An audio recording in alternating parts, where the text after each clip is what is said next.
Well, here we are, the official call.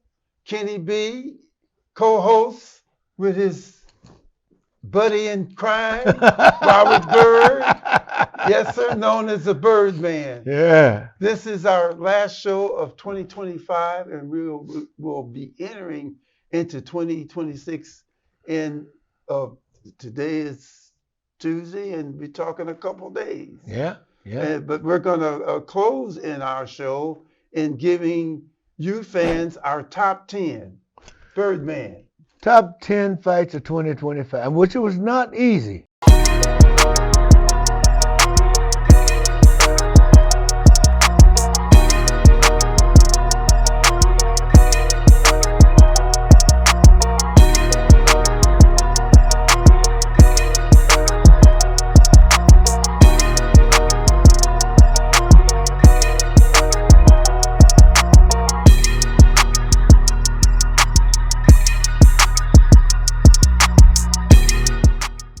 No. Because there were a lot of good fights this year.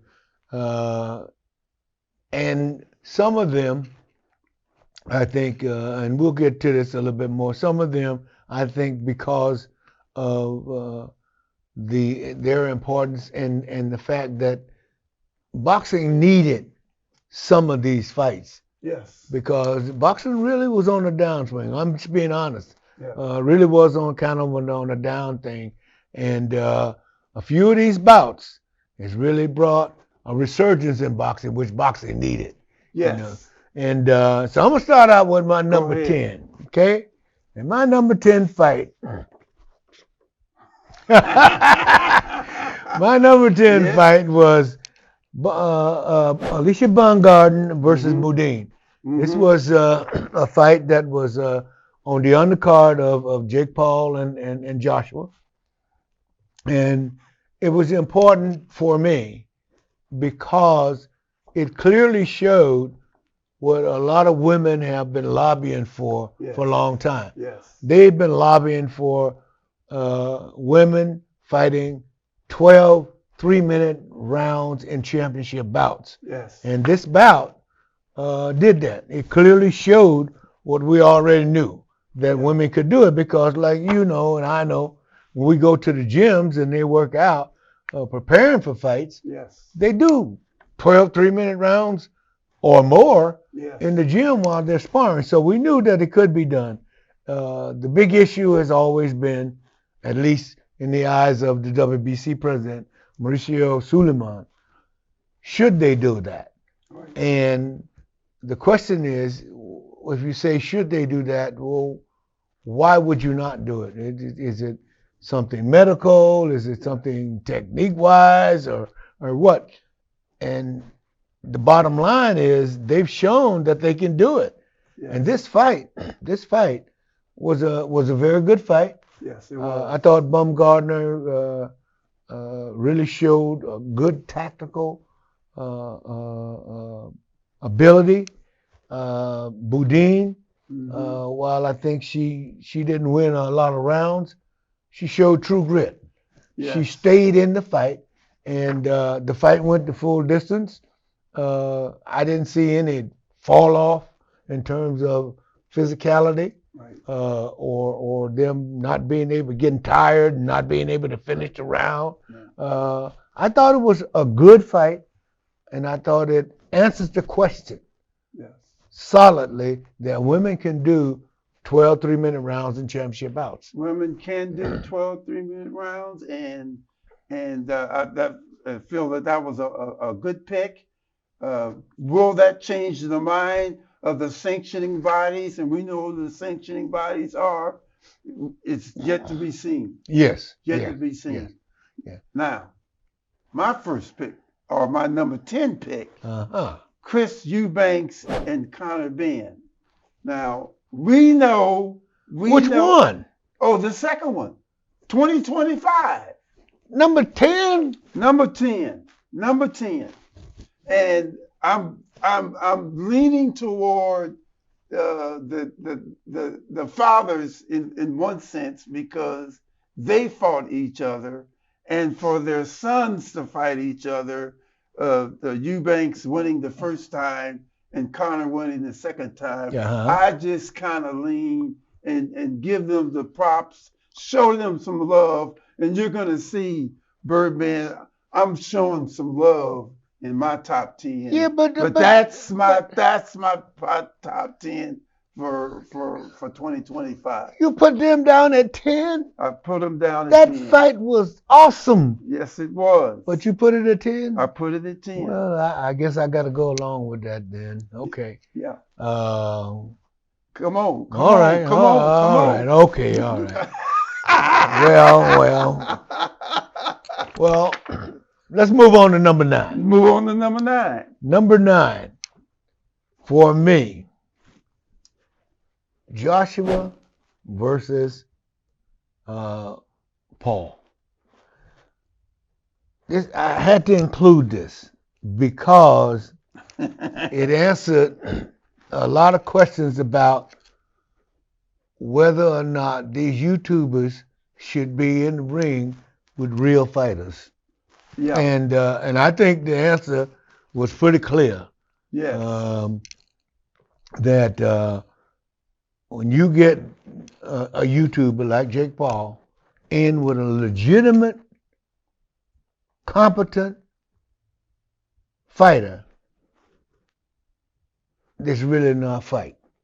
I knew going into this fight that Jake Paul's strategy would have to be one or two things. Mm-hmm. He was going to run Mm-hmm. and hope to get Joshua tired, which didn't work.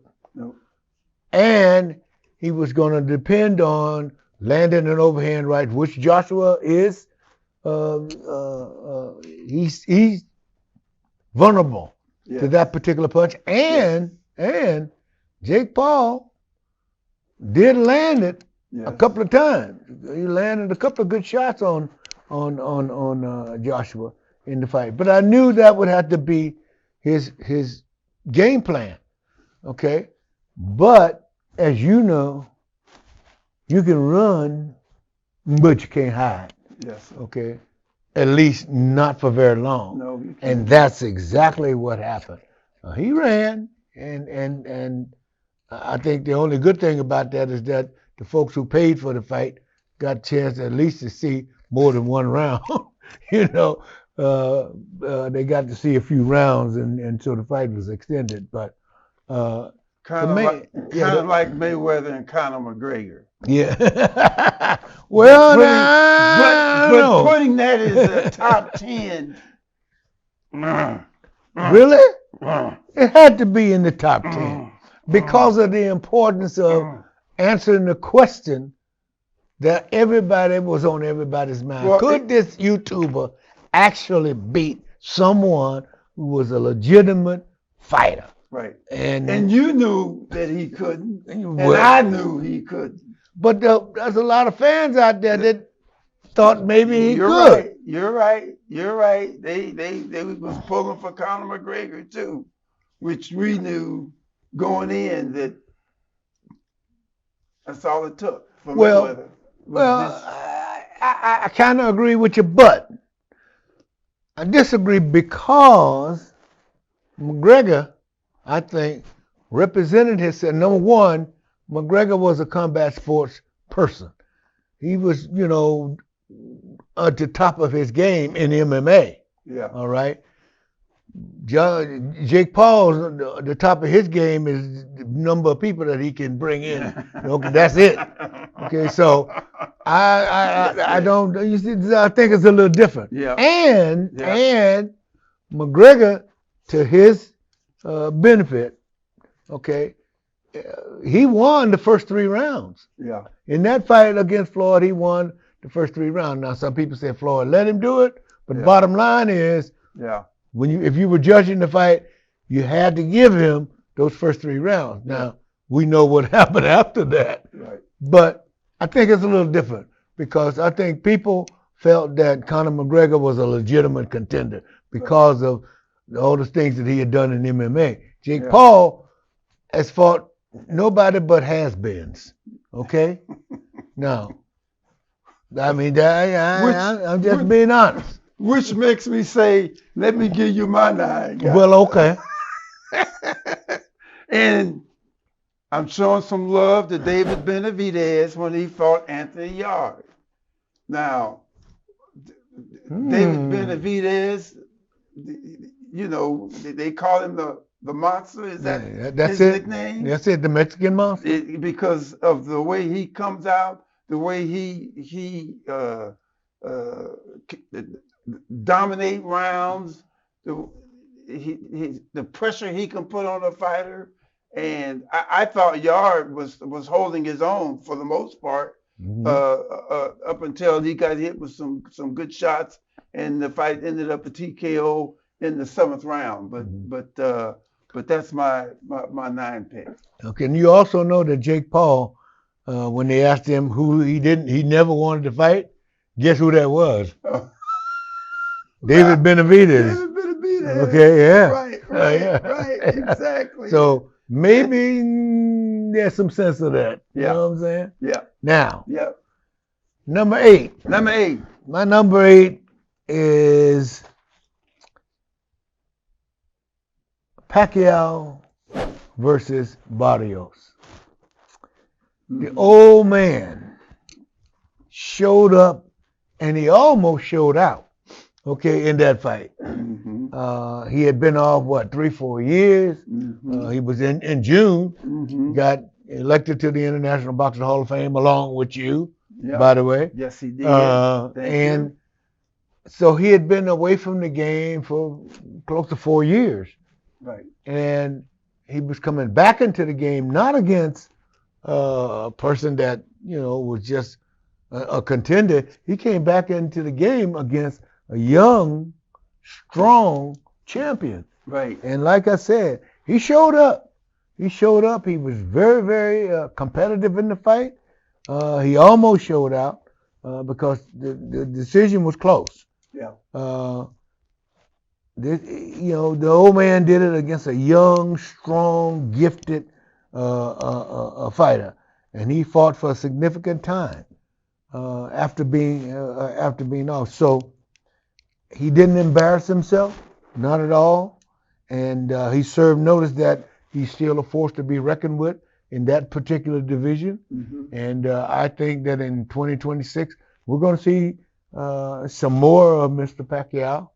And I, depending on who the fight is, and a lot of people really want to see a rematch of this fight because of the way that it turned out. Yes. And that would be interesting. It'd be interesting to see what the old man could do the second time around. It will be interesting, and that's a good pick because, I'm showing some love. I'm entering out of 2025 showing some love because Manny, like you mentioned, we both got inducted into the international at the same time. Yeah. And Manny has always been a fighter that's been respected for what he has done and it's brought to the game. So for that pick, I agree. My eight. And again, fans, I'm showing some love. Jamal Charlo. And the reason why I'm picking Jamal Charlo is because we all know that he is a twin. And when Jamal Charlo just fought because Thomas, you're a twin. Yes. That's the only reason why you did that. That's why I'm showing some love to him. And when he fought Thomas Lamana, good fight. It wasn't the Rocky Balboa type fight, but it was good enough for me to give him that number 8 position because though Jamal, and if I just said a little bit about his brother Jamil, haven't fought. I mean, we haven't seen them in the ring lately. Right. We haven't. Right. And I think that that's going to change for 2026 because from my understanding, there might have been some family issues, some things that they had to deal with and step a few steps back from the ring. But I think 2026, it's going to change. But You only did that because you have a twin brother and he had a twin brother, and I'm not going for that. I ain't going for that. Nope. Nope. Nope. Nope. Nope. Nope. Nope. Nope. Nope. Nope. Well, But so I'm gonna move on to number 7 because go you to know 7. Go to you 7. you twins. I don't know. My number 7. He is the Japanese monster. Uh-oh. Inoue. So Uh-oh. my number 7. Uh-oh. Inoue against Roman. I think it's Cardenas. Cardenas. Okay. I think I'm saying that right. Okay. This fight was held in Vegas, and most people thought that it really invigorated boxing because it was the weekend of the fights in New York that were a total mess. Okay, they had those fights in New York, and just about everybody said it was dismal. The results were dismal there. And this fight held in Nevada on that same weekend, basically what most people said who talked to us, and most people in the business said, you know, this fight, thank God, served to save the weekend, you know. And this guy, anyway, is he's undefeated. Yeah. He has, man, he has served notice that the Japanese and the Japanese fighters can be superstars because he definitely is a superstar. Yes. In that, and he just fought again this past weekend. Again, served notice that he's a force to be reckoned with in 2026. Now the question is who he's going to fight. Right. Okay, and there's a Mexican kid out there, tall kid, 6'1", which is extraordinarily rare for someone who only weighs 125 pounds. Okay, so it's going to be interesting to see if, and I'm trying to think of the kid's name, but it's going to be interesting to see if they match him against him because he would have a height and reach advantage against him. He's a kid, though, even though he's tall and he has all that reach, he doesn't mind fighting inside. Reminds me a lot of Fundora. Okay, yes. He reminds me of a mini version of Fundora. Okay. So that would be my number 7. Anyway, and I'm looking forward to whoever he fights in 2026 because he's somebody to watch. He is somebody to be reckoned with. I like, in a way, I like his style. He's versatile. He can bring whatever it takes. He's fast. I like his speed and his quickness to do things that has taken him to the level that he's at. So I agree with him because down the road here I'm going to talk about him a little bit more. But anyway, my number seven is Katie Taylor when she fought Amanda Serrano. Oh, so you did put the ladies in there. Well, certainly I did. Certainly I did. And I'm going to tell you, I like the fact that, because we know in their first 2 fights, they went out and it was a Rocky style fight. They just threw, bang, bang, bang, bang. And in the 3rd fight, the trilogy fight, they used a little more upstairs and flipping punches and moving and not just banging. And I like that. And the reason why I like it is because it's not all about Rocky coming out with that style and take your head off and take. I want to see some movement. I want to see some ring generalship. You know, we talked about this technique. The other day. Technique. Yeah. And Serrano did not come out on top, but it was a hell of a fight in my opinion. Yeah. Well, and the other thing is that to give props to Mr. Paul, I think this fight headlined his card. It was all women's card. and they headlined that, which they should have, Right. because these two young ladies, they do honor to the sport of boxing. Yes, they do. Because they bang. Yes. I mean, they get in there and they bang, and they give you a quality product. Yes. And Amanda Serrano, is one of the top spokesmen for Yes. women fighting. Yes. 12 3-minute rounds in championship fights. So all props to them. All props. All props to them. Yeah. Give the ladies some love. And I I noticed that when you were talking about all these other guys, you didn't say anything about love when you talked about these women. Well, I'm not. We're not done yet. Oh, okay, all right. We're not done yet. I was just checking. Yes, sir. Right. Yes, sir. So, okay, we down to number 6. Well, number 6, and guess what? My number 6 is the all-women's card. Okay. That all-women's card that was held in Madison Square Garden and promoted by Jake Paul. And it has to be number 6 because it served notice that women boxing, which we all know because we've done women bouts, they come to fight. Yes. They come to fight. Yes. And they fight every round and every minute of every round. Yes. Now, a lot of people say that's only because they only have 2 minutes. Yeah. But the bottom line is 2 minutes or 3 minutes, they come to fight. They give you some fights. And it was time for them to be showcased.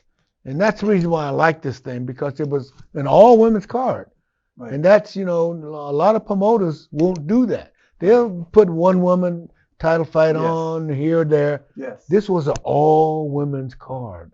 Yeah. And they showed that all-women cards could be profitable. Yep. And definitely watchable. So that's the reason why I did this. Okay. And then what follows from this is that Bumgardner-Boudin fight that went 12 3-minute rounds. So it sort of prefaced, that fight. So that's my number 6. Some hats off to Jake Paul for all his efforts in promoting women's boxing and putting on that show and letting folks know that, and letting promoters know that you could put on an all-women's card and it would be successful. Well, I like that pick, and I like that pick because I remember back in the day when Christy Martin hit the scene, when women hit the scene. Yeah. I had done quite a few women fights, and like you said, the women come to fight. They come to fight. They come to fight. There's less holding. There's a lot of things with them because they come to fight. Yeah. And it's much appreciated for us referees. Yes. To have a clean, and that's what we call a clean fight, when we don't have to touch them. We can give verbal commands if we have to, and they listen to those verbal commands, and as long as the fight is going smooth, that's the name of the game. Yeah. So like you said, hats off to Jake Paul for what he's done for women's sports and boxing, because it's much needed, and one could say the more the merrier. There you go. Okay, my number 6. I'm showing some love. Oh, Lord. Because we're talking about an undefeated fighter. And I also like to broaden my horizon. I'm going overseas now, and I'm touching the heavyweight division, and I'm touching the guy that's Mr. Usyk that fought Daniel Du Bois, and was it a good fight? Yes, it was a good fight. It wasn't the Rocky Balboa that we have mentioned in the past, but it's enough for me to recognize him because he's across the pond, and fighters across the pond don't get the same kind of hype as what happens here in America. So I just want to show him some love. His fight against Daniel Dubois, and being that he's a undefeated heavyweight, unified heavyweight, I make him my number 6. Well, who's your number 5? My number 5? You want to know who my number 5 is? Yeah, I want to know who your number 5 is. My number 5, following what your number 6 was, is Clarissa Shields. Now, oh, okay. Yes, the reason why I like Clarissa is from what she has done in the past. What she has, well, her fight was with a gal by the name of Lonnie Daniels, and it went the distance. Clarissa won. I like Clarissa because she's proven herself. Two consecutive Olympics. Yeah. She has moved up in weight, and she has staked her spot in the game. This Daniels, that the heavyweight? Was that Clarissa had moved up to heavyweight? Yes. Oh, wow. Yes. Okay. Yes. All right. Heavyweight. Right. All right. And apparently Clarissa is fine where she's at now, fighting at that weight. And so I just got to tip my hat to her. All right. Give her some props. All right. Well, my number 5 is a fight that came with a lot of controversy. My number 5. Yep. Mr. Roach against Gervonta Davis. Okay. Right. And I picked this because there was so much controversy, and I think the controversy in the fight was appropriate. Yeah. And I have a strong belief that Roach probably would have won the fight were it not for some of the controversy. Okay. And all the drama that followed. I think that further substantiates my belief, because Gervonta refused to, given all of this controversy, he refused to sign a rematch or do a rematch with Roach. Right. There's a lot of people thought Roach, in spite of all of the controversy, won the fight. Yeah. Anyway, and so you would have thought, given his status, Gervonta I'm talking about, given his status, that he would have wanted, to do the rematch to silence all the people who were bringing up the doubts and things about the fight. So because of all of that, all that drama, that's why I stuck him in at number 5. Yeah. Okay. Well, I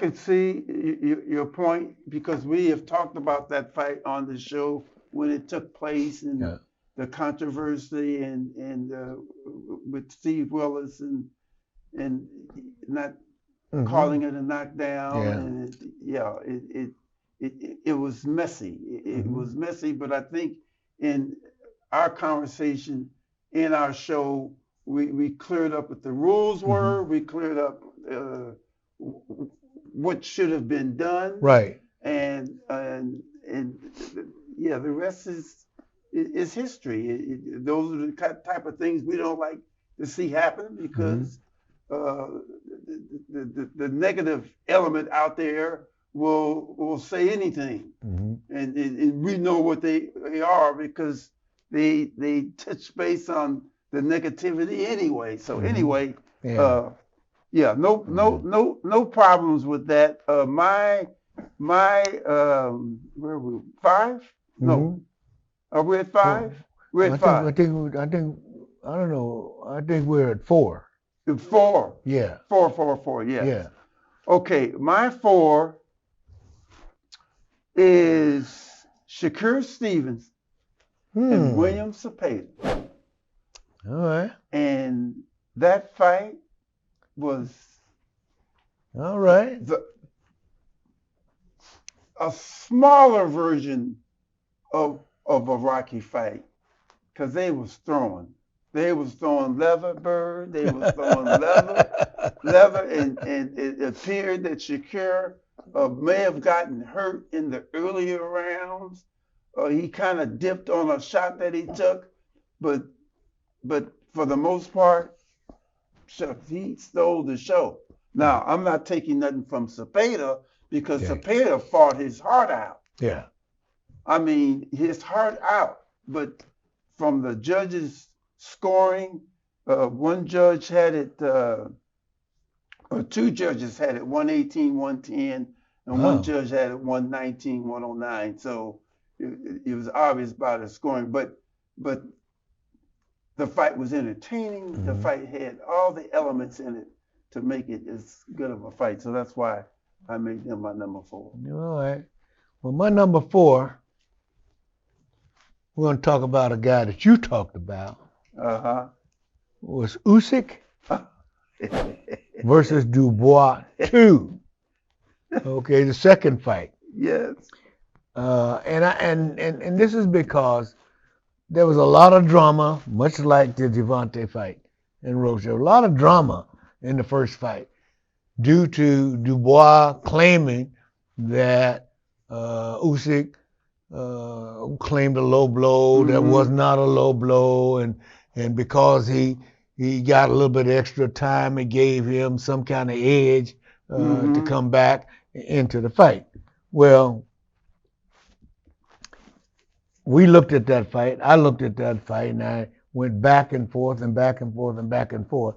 And the fact of the matter is, I don't think the punch was low, at least, and I know what a low punch is. Yeah. Okay. And I just didn't see a low punch. Right. Okay. But the referee evidently thought that there was a low blow and did what we do. Yeah. Okay. Yes. We'll give them the time to recover from a low blow, which he didn't take a lot of time anyway. Right. Okay. Right. So, like a championship fighter would and should do, there are some questions about my performance here. You have some questions about whether this guy really beat me. Well, good champions do what's necessary. Well, let me tell you something. Mr. Usyk did what was necessary. He said, okay, that's what you believe. Let's run this back. Yeah. And they ran it back. Yeah. And guess what? Yeah. There was no need for him to get any extra rest or anything. I mean, he went out there, he took care of business. Yeah. And there was no question the second time around about who was the better man. Yeah. Okay? And the bottom line is, we know that this man, Usyk, is the best heavyweight out there. Yeah. Unquestionably. He is the best heavyweight out there. And he represents what, unfortunately, we have to accept, and that is that most of the quality heavyweights are all in Europe now. Yeah. And a great many of the most effective and competitive fights, all of those are over in Europe again. Yes. You know, and that's evidenced by Usyk and Dubois. That's evidenced by Eubank and Ben. Right. Okay. So my number 4 had to be Usyk versus Dubois, but the second fight. Okay. Well, and I have mentioned to you about Usyk. I've refereed Usyk. You've refereed Usyk. Yeah. So he's a class act, and having him anywhere in the top 10 would be fine with me. All right. Anywhere. My number 3 Birdman is Keyshawn Davis versus Miguel Medrano. And what a war that was. And I'm going to say this Keyshawn Davis, he's going to make some noise next year. He's going to make some noise. Okay. because he's got all the tools and he's got the quickness and the speed to go with it. And this Madrano, I mean, the fight ended in a unanimous decision. Madrano fought his heart out. He left it all in the ring. Mm-hmm. But this Keyshawn Davis, he's a tough boy. But the only problem I have with Keyshawn is the black eye. That he did wonderful things in the fight, but then the black eye was that, I believe he didn't make weight for a fight, and then there was all of the drama with the fighting in the backstage, after the fight. With the families and everything. Yeah. And for a kid that has so much talent, Yeah. The game deserves better. Yeah. And so his talent, his actions and his behavior doesn't match his talent, I guess is what I'm saying. Yeah. But when you can go back and match those two, your behavior match, what a championship should do and respect for the game should be, then he becomes the total package, for me. Yeah. Yeah. Understandable. And you're right, because how you carry yourself says a whole lot, not only for you, but for the game. Mm-hmm. And so, yeah. I agree with you on that. Yeah. So we're at my number 3. You're at your number 3. Well, my number 3, Eubank, Ben 2. Oh, why you had them way down there like that? Man, come on. I had it. And listen, Bert, I was going to say before we started, I wasn't going to actually get into the order, but these are my top. But Miss Kells, our beautiful Miss Kells, wanted us to have them categorized by numbers. But go finish it. Yeah, but finish. I don't know how you can have Eubank and Ben down that low. Okay. And anyway, this was, Lord have mercy. This was a fight that people wanted. Yes. And this was a fight that delivered. I mean, the first fight was really good. Right. But this fight delivered everything. I mean, in terms of being not only the top fight, period, it was the top fight in the UK. Yeah. Okay? Both of these guys, UK, drew huge numbers in the UK. Yes. A lot of history because, we know their father's fault. Yeah. And everything. But this one was, man, there was a lot of pomp and circumstance and history just based on the first fight. Yeah. But that left an appetite for the rematch. And some fights, there's not this appetite for it to come back, to be done again. Right. Everybody wanted this to be a rerun. Everybody wanted this to come back, man. Right. And the great thing about it is that it provided everything that a fight should be. It provided everything that a rivalry fight should have. So this kid, Eubank, man, I mean, Lord. Yeah. Get him while he's hot. Hey, and there's some folks out there. There's some folks out there that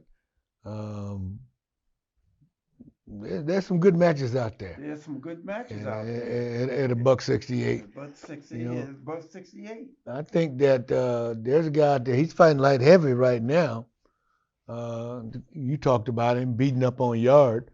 Okay, Benavidez at 168. Yeah. What if they matched this guy against Benavidez? Right. That would be a scrap. That would be a scrap if they match him up against Charlo. That would be a scrap. That would be a scrap. Yeah. All right, well, hey, yeah, all right, we moving down the line Moving here. down the line, All and right. we're at our number 2, Mm-hmm. and the name has been mentioned already, By Yourself, and that's that the Japanese fighter Inoue. Oh, Naoya Inoue when yeah. he fought against Alan Picasso. Mm. What a fight that was. This kid is gonna make some noise at super bantamweight. Yeah. Yeah. He's gonna make some noise. Mm-hmm. And the question to me, as I look at uh, what he brings, is uh, moving up in weight. Mm. We know that lightweight is where Mm-hmm. it starts rumbling, Yeah. and as it goes from lightweight to welterweight, Yeah.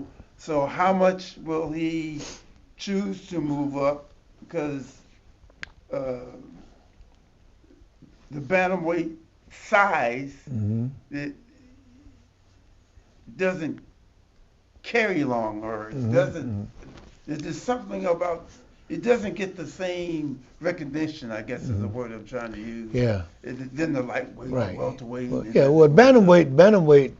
the bantamweight has always been the province of Mexicans. Mexicans love bantamweight. There's been some great Mexican bantamweight champions. But when you get past that, it's a little different. But anyway, Yeah. it's just, I mean, he's a different guy. He's a different guy. He's a different guy, man. Yeah. He's a bad man. Yes, he's a bad Yeah. man. And even though, and I've talked about it before, what shows me about a fighter when he's able to get up off the canvas Yeah, yeah. and do what he got to do, And he did it. and he did it. Yeah. So yeah. so that's a check that we don't have to look for anymore Yeah, because he's been there. Yeah. Yeah. Yeah. Yeah. Well, all right. Number 2. Number 2. My number 2, and a lot of people will wonder about this, but there's some method to my madness here. Mm-hmm. My number 2 is Crawford versus Madrigal. Okay? Mm-hmm. And this is the reason why I chose this fight. Because this fight, for me, was a self-test by Crawford to see how he would do Mm-hmm. moving up. Mm-hmm. Because as you recall, this fight was his first fight at 154 pounds. Mm-hmm. Okay? Right. Getting him prepared to fight Canelo at 168. Right. So this fight, for me, was a test by Crawford, testing themselves. How can I do as I move up? What do I need to do? What can I carry up? Can I carry up, my power and everything? And it did test him. The fight did test him. Did the fight take place in 2025? Yes, it did. Okay. Yes, it did. Okay. And it was in L.A. It was in L.A. Oh, yeah. Yeah, it was in L.A. Okay. And what it showed was that he wasn't as dominant Mm-hmm. in this fight as he had been at lighter weights. certainly at 140, Yes. as he had been at 147. Exactly. He wasn't as dominant. And so, and I believe that that's really what he was doing. Mm-hmm. He was testing himself. Mm-hmm. How am I doing as I begin to move up? I know what my target is up here, but how am I going to, how am I going to handle myself Yeah. at 154? How am I going to handle getting hit Right. by somebody at 154? At 154. So I think that this fight was really a self-test by Crawford, and therefore that's why I plugged it in at number 2. Right. Yeah. Okay. Understandable. When fighters decide to move up, and in today's time, they don't take a tune-up at the next weight. Mhm. They just go to the next weight and fight. Yeah. Yeah. Which basically what Crawford did when he was at the lower weight. Mm-hmm. When he went from lightweight to welterweight, Mm-hmm. I don't believe there was any tune-up fight with him. He just Yeah. moved up into that weight, Right. fought that champion, Yeah. and then beat the other champions Mm-hmm. and became unified Yeah. again. Yeah. Yeah. But I really think because of what was going to be at stake, he understood Yeah. clearly Yeah. what that next step was going to be. Yeah. Okay, and this was a great for me. This is what he was doing. He was testing himself. How am I going to do, and how am I going to be able to? What do I need to do Yes. when I make this move up? Yeah. And he passed the test. You know, he passed the test. He passed the test, which brings us to our number one. And speaking of Crawford, that is my number one. Crawford, when he fought Canelo, for what that fight did in reference to what we say fight to help boost our sport up to the next level. Right. Because it has dropped down somewhat, Mm-hmm. and that fight definitely, without question, Mm-hmm. boosted the level of our sport to where it should be and should stay. Yeah. Yeah. So, yeah. Well, you know what? I guess I gotta agree with you. My number one, definitely. Your number one is My number who? one, Your number one is who? It's Canelo and Crawford. That's what I I'm gotta, talking about. I gotta give That's it to what you. I'm talking I about. gotta give it to you. Yes, okay. sir. Yes, Okay. This was a fight that was needed. Yeah. It was a fight that needed no promotional help Right. because both of these guys were quality fighters Yes. in their own right. Yes. Okay, they had done things. Canelo had been undisputed at a weight. Crawford undisputed at a couple of weights, Yes. and so this fight didn't need any promotion. Canelo, tremendous fighter. Okay, Crawford, tremendous pathway up to where he had got. So it was a question of whether or not Canelo's hand speed, which was more than most people believe, Mm-hmm. he has very excellent hand speed, very powerful. Mm-hmm. Could he stand up to?